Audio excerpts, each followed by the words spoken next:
Boom, shakalaka, ladies and gentlemen, freaks and geeks, brothers and sisters around the world. It is your chocolate Nubian soul brother. And the sun just came up. Melbourne, Australia. Just woken up. Damn, it's bright. Let's try to reduce the sunlight over here. There we go. A little better now. And I wanted to take the opportunity to address a video that has been making its way on the interwebs, and that is on the very controversial topic of whether vegans can consume milk. Vegans versus vegetarians. Now, I made a video addressing this topic a few months back. Very controversial. And I think this character over here, Savarma Swami, speaks about the issue with Satyagraha, essentially the truth force. Speaks about this from a perspective of conscience, an enlightened perspective. And I'm going to critique his video. Let's see what Savarma has to say about whether or not vegans can consume milk. You ready for this one? Let's rock. Let's do it. Can vegans consume milk products? Okay, just give me a minute. How dare you?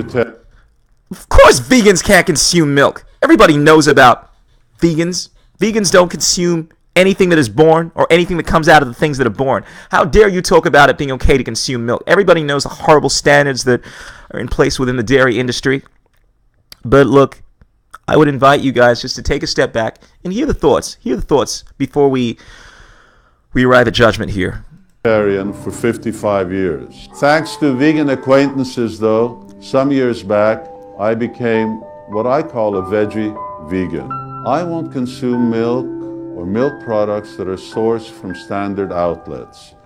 Well, that's an interesting point to begin with. You find his situation is very common with a lot of other vegetarians. You find a lot of vegans were initially vegetarians, ovo-lacto vegetarians, and they became aware of the industry, of the horrible industry practices within the dairy industry, the egg industry, for the most part. And being aware of this, they made the change to a vegan diet. And what this says, to me at least, is that to begin with, people don't intrinsically have an issue with the consumption of animal byproducts because they realize that it doesn't require harming these animals. And of course, when it does, I take issue with that.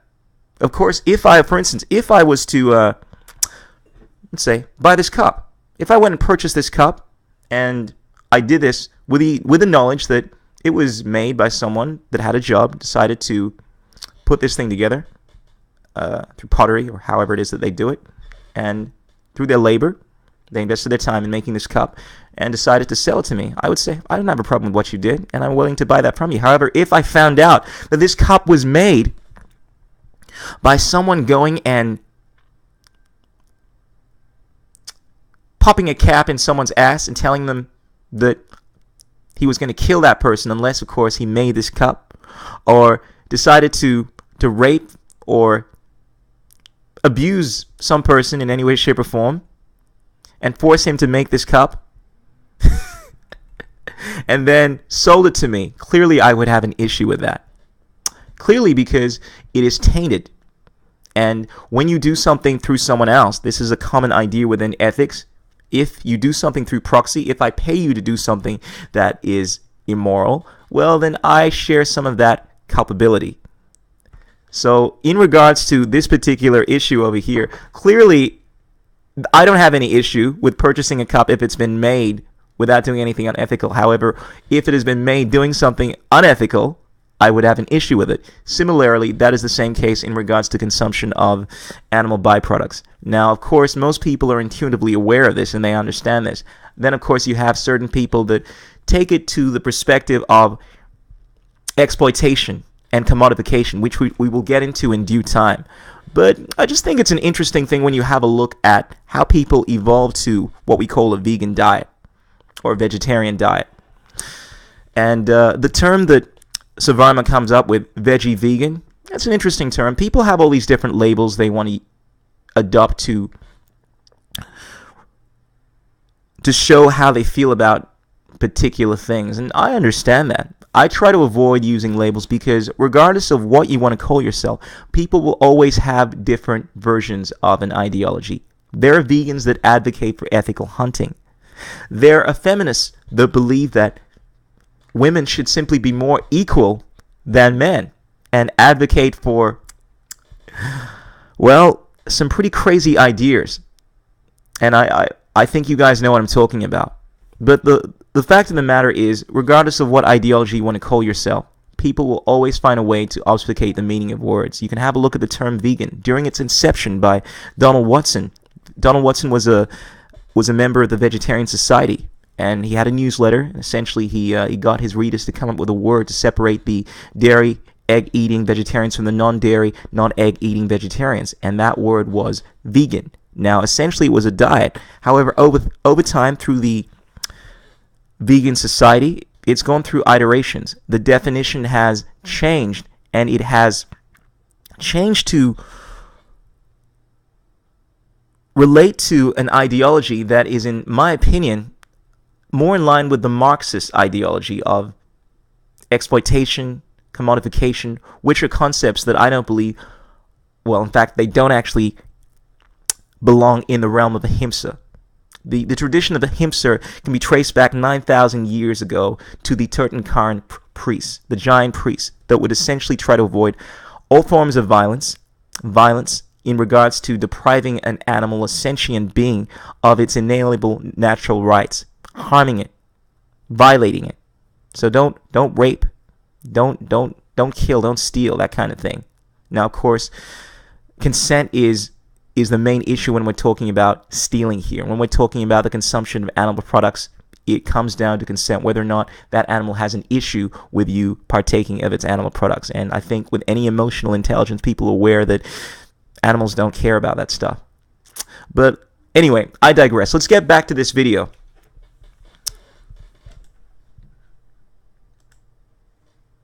Shops, supermarkets, and so on. But I will, from our Krishna Valley farm in Hungary and from other ahimsa, 100% non-violent dairies, where cows and bulls are protected for life, forceful insemination of cows, slaughtering them after a few years of milk production, keeping them in inhuman circumstances, and even when you say, well, it's free-range milk, but so what? They're going to be killed afterwards. And so are the calves, and so are the bulls. So that kind of milk, I've called blood milk. All right. Well, that's I think a fair assessment of this. I mean, he's essentially using common sense, which I think is essential when you're looking at this issue, making the separation between byproducts that are obtained through violence and byproducts that are not. Now, of course, people make the generalization that you cannot consume animal byproducts without violating the rights of these sentient beings, which is just empirically false. No, I understand that is the industry standard, but that is not always what takes place. And of course, people make the argument that it's just not practical to do this.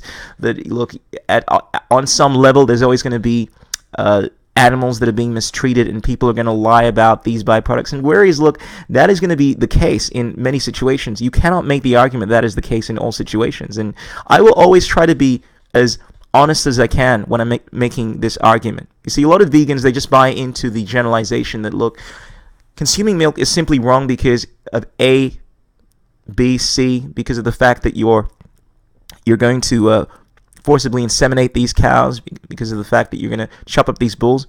But when you eliminate all of this stuff, which Zavarmar is obviously talking about, that eliminates the violence. And I think it's important to make a distinction. And the fact of the matter is, there are people within all parts of the world, let's say. I mean, definitely within here in Australia. I know people that are part of the Christian consciousness movement that don't partake in any of these industry standards. They actually have cows that they treat really well. They don't kill the bulls. They don't forcibly inseminate them. And they treat them like part of the family, and they consume milk.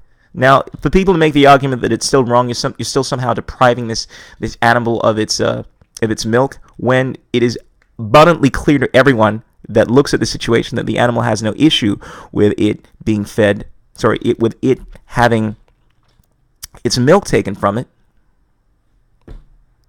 I think it becomes ridiculous for people to make these arguments that it's still immoral. I mean, at the end of the day, if something is consensual, it's blatantly obvious. Now, with animal interaction, obviously they don't have the ability to speak as to whether or not they consent to something, but you merely have to watch someone. Watch how whether or not you're dealing with human or non-human animals, actually, to discern whether or not they have an issue with something. For instance, when it comes to consent, non-verbal consent with human interaction, with most of my friends, I do things to them. For instance, I'll go to their house and I'll grab an apple. I will touch them on the ass, and I know there's no problem with it. And as soon as they manifested any issue with it, I would stop doing that. Now, granted, it doesn't require. Now, granted, it's not consent as such. I haven't gained their consent. By merely gauging their behavior, I can tell whether or not they have an issue with that. It's a non-verbal cue. Consent does not always have to be articulated. If you are someone of emotional intelligence, you can simply gauge how someone is behaving as to whether or not they have an issue with that. And with animals, with pretty much all animal interaction, there is non-verbal cues that are going on all the time. Dogs look at you, and you know that they want something. You know that they want to play fetch, or they want to be fed. The idea of simply doing something to the dog and saying, well, you didn't get its permission, therefore it's violation, requires emotional retardation. So in regards to the whole issue around consent, which I know a lot of vegans talk about, that you can't gain consent from an animal, therefore you just have to assume that they don't want to be milked, they don't want to have any of these things taken from it. That would be the case if you have the IQ of a moron, if you're about a 70 or an 80 on the IQ scale. However, if you have any kind of EQ, you are aware of whether or not the animal consents to what you're doing. And if it is the case that the animal does not consent to it, then don't fucking do it. And look, in regards to the issue of exploitation, commodification, which I know a lot of vegans advocate for, this is Marxist shit. I don't subscribe to any of that. And ahimsa, at least within its original form, has nothing to do with this shit. This is something that has come about over the last 20, 30 years within the current iteration of the definition of veganism that deals with trying to eliminate exploitation of animals. Now, if you want to talk about exploitation along the lines of violating the consent, like real consent of an animal, forcibly doing something to it that it does not want to do, then clearly use that definition, exploitation. However, the way in which most people use exploitation and the way in which it is used and the way in which it is defined, it eliminates consent. It simply talks about how if you were, the problem is there's no real definition for it. If you were simply benefiting from something, it's exploitation. For instance, if I pay you a particular amount of money, I pay you, let's say, $10, and you're happy to receive $10 an hour for doing work for me, I'm exploiting you. Of course I'm exploiting you, but the only thing that matters is whether or not it is consensual. And in regards to exploitation, in the way in which most people use that word, they eliminate consent. They simply say, oh, well, you're benefiting from this animal, therefore it's exploitation, it's wrong. Oh, it's commodification because you're treating that animal as a product. Well, look, in a sense, everyone is a product. For instance, I have friends because they add value to my life. The product that they add is making me feel happy. I go out and help people because it makes me feel good about myself. The product that they're providing is making me feel good about myself. And I know this may seem like I am perhaps reaching a little here, but no, I'm not. The fact of the matter is, when you look at the realm of commodification in its purest definition, essentially you're saying that as soon as you are benefiting from something, I mean, you're eliminating consent in this definition. You're simply saying, oh, wait a sec, you're treating something and you are benefiting from this thing, provided you're still taking care of it, you're still treating it with respect, and it's part of your family. The simple fact that you were benefiting from its labor, you were commodifying it, that becomes a moral issue. Well, I call stupidity on that. It is an unwise and stupid argument. It is in the realms of Marxist philosophy, which I do not advocate for because it has no realm within reason and logic. It looks at things within this very ephemeral, subjective sense. And for anyone that listens to my podcast, listens to my videos, you will realize that there is a theme that I have. I hate utilitarian ethics. I hate subjective ideas when we're speaking about morality, and I try to be as definitive as I can be. And in regards to this particular issue, I want people to be very clear that when you're speaking about exploitation and commodification, you're simply using buzzwords. These are words that have been made when people don't have any rational arguments. If you have a case to be made in regards to why something is unethical, simply say it is unethical because of the fact that you're violating it on some level. You are violating consent. But don't say, oh, you're benefiting from it and you're treating it as a product, therefore it's wrong. That has no basis in the realm of at least ahimsa, in the realm of non-violence, in the realms of objective ethics. Let's continue. And I can't really consume it. But I can't reject milk products either. So what do? I consume milk from farms that keep cows for life, that protect animals. Cows give more milk than calves should drink. This cow is 17 years old. She has been giving milk 8 years after her calf grew up. And that's another thing I want to address. One of the common things that you hear people talking about, this is simply just incorrect. It's just something that has been perpetuated over and over again. This is what happens within all movements. People say something that is not entirely true, and everyone else starts saying this thing. And before you know it, you have an entire movement saying things that are not based off of reality, not based off of truth. And one of these myths that goes on is that a cow needs to be constantly impregnated in order for it to produce milk. No, no, no, no. A cow, once it has its baby, once it has its calf, is able to produce milk for many, many years, 8, 12 years, well after it's given birth. A cow does not need to be forcibly impregnated. And another myth people perpetuate is that, look, once again, which I've covered, that in all situations where you consume milk, it's blood milk. Clearly not. Clearly it does not require violence to be perpetrated on these animals in order to consume their milk. And people want to make these arguments, make them, but don't make generalizations. You see, I try to speak about things not from the place of trying to influence people to adopt something. I'm speaking about this from a place of truth, first and foremost. Now, granted, if I was a politician, I would be making the same arguments that many people make. I'd be making these noble lies. And look, granted, I do this within other areas. But when you're speaking about topics like this, you lose credibility when you speak about bullshit, when you make generalizations. And this is something that a lot of people do. And this is something that I have an issue with, because it's not the fact that I have an issue with their intentions. I have an issue with the fact that I feel like I can't trust them anymore. I mean, what's the point of listening to someone when you know that they might be bullshitting you? You feel as if you can't trust what they're saying, that they have an agenda at hand. You see, this is why a lot of people don't trust the word of a vegan. You know, they hear, oh, he was a vegan doctor, I don't trust him. You know, they feel as if he has an agenda.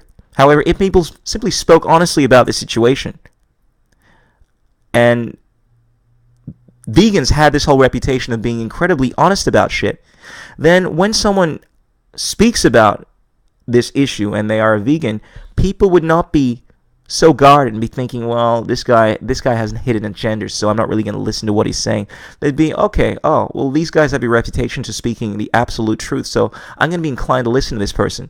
So I just think it's something to be aware of. If you look at things purely within the lines of consequentialism and all you're concerned about is whether or not something is going to have a positive effect, therefore you're willing to perpetuate misinformation, well, it's worth considering that by you doing that, it's having an adverse effect because you lose credibility. her previous calf gave milk for 12 years. Why? Because she's happy.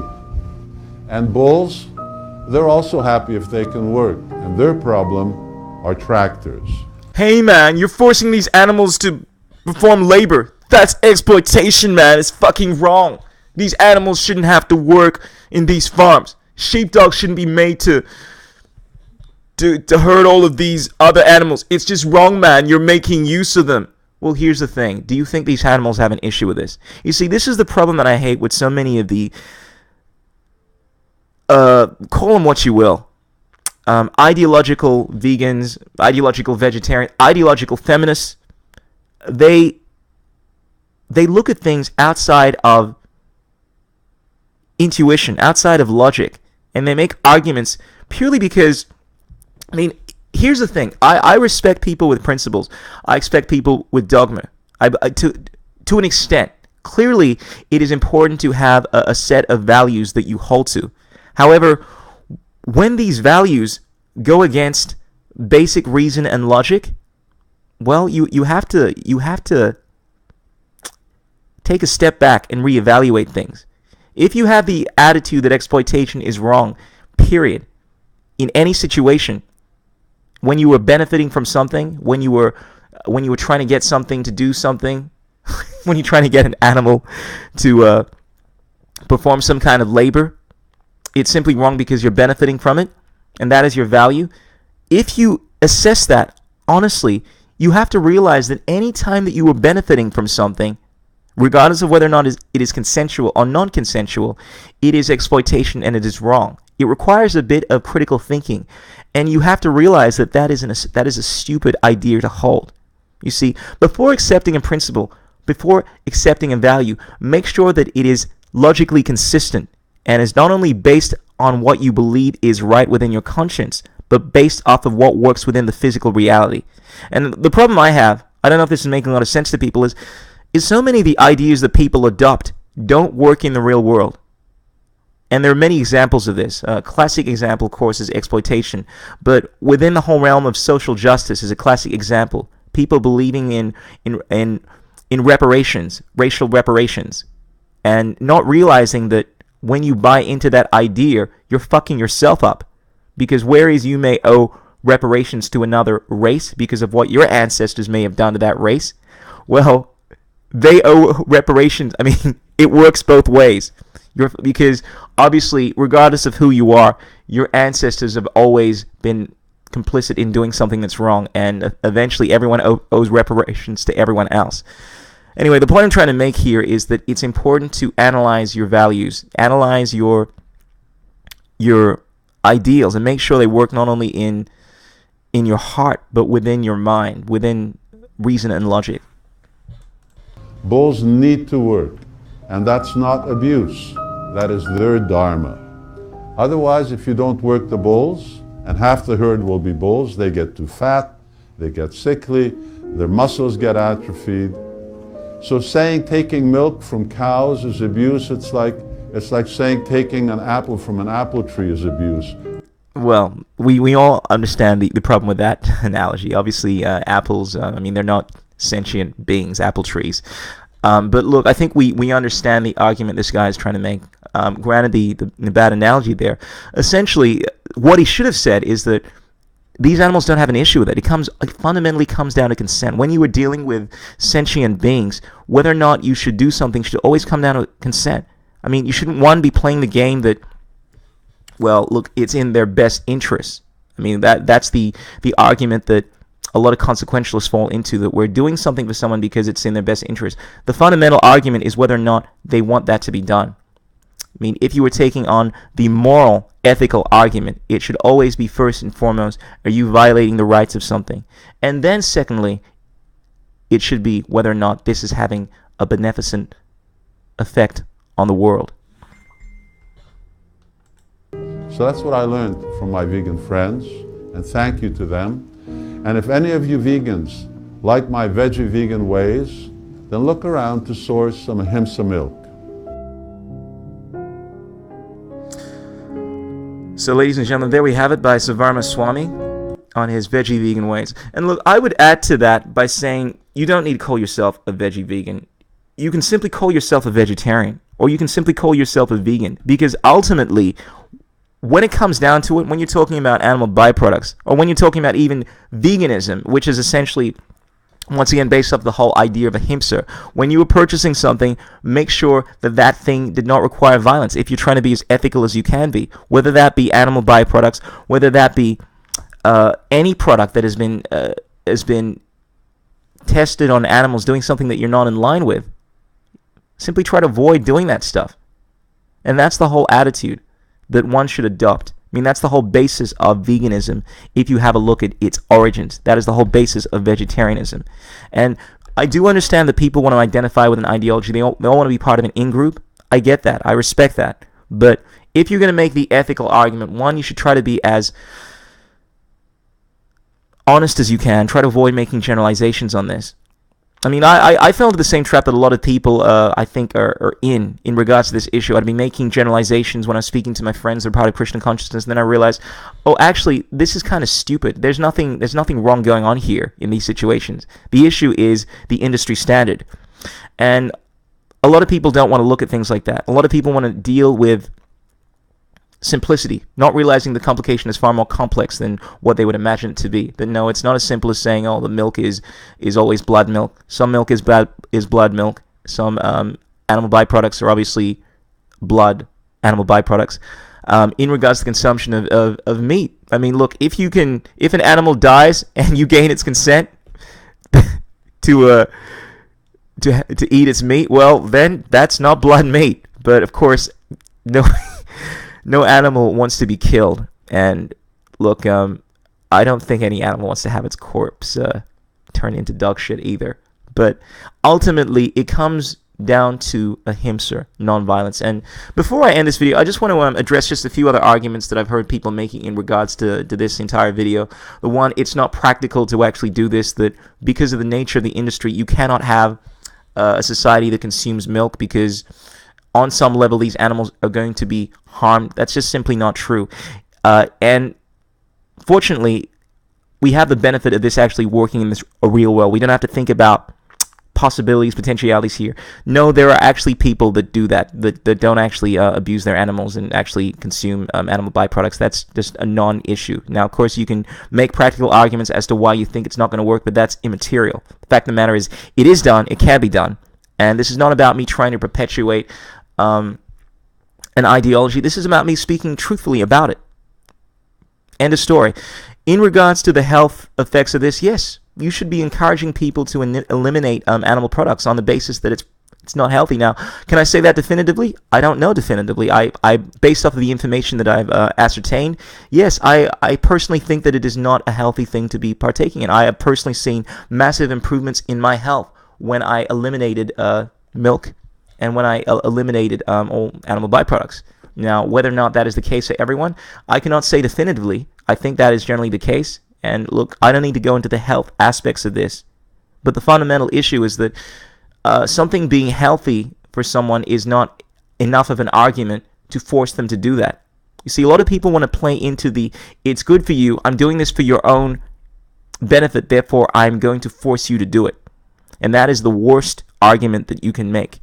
As soon as someone makes that argument and they vehemently want to stand by that argument, I realize there's no point having that conversation because they're advocating for an ends justifies the means world, in which case you can't have an objective conversation with them because we're always dealing with potentiality.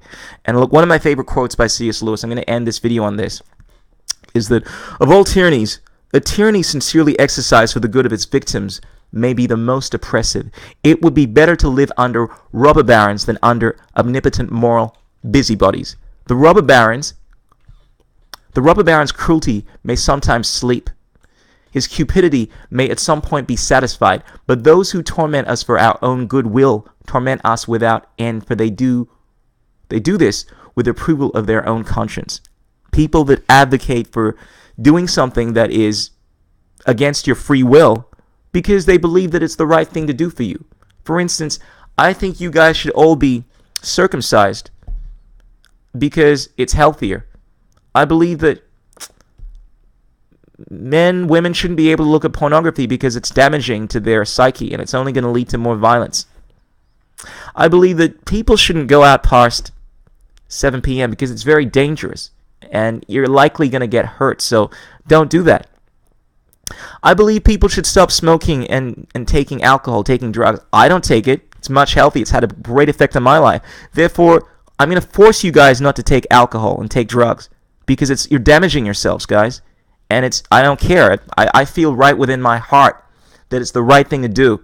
Therefore, if you guys take alcohol, I'm going to lock you up. Do you realize how stupid that argument is? And I will vehemently oppose, as much as I think that stuff is not good for you, I will vehemently oppose people that make those arguments, that want to prevent people from partaking in things that don't violate anyone else.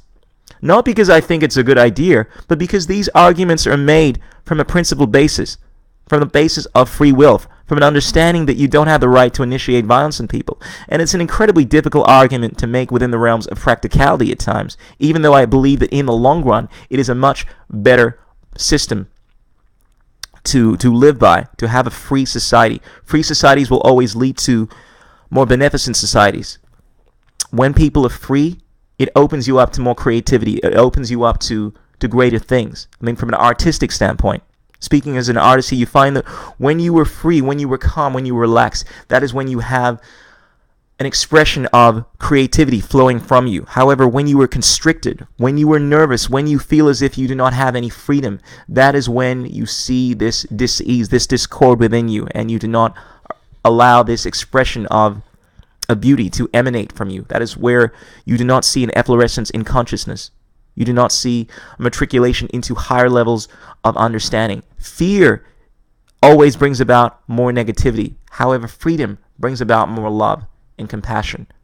And this is ultimately what it comes down to. I mean, this guy said in this video, when these animals are happy, they're able to produce more milk. When these animals are in a loving environment, it creates a better society for everyone else.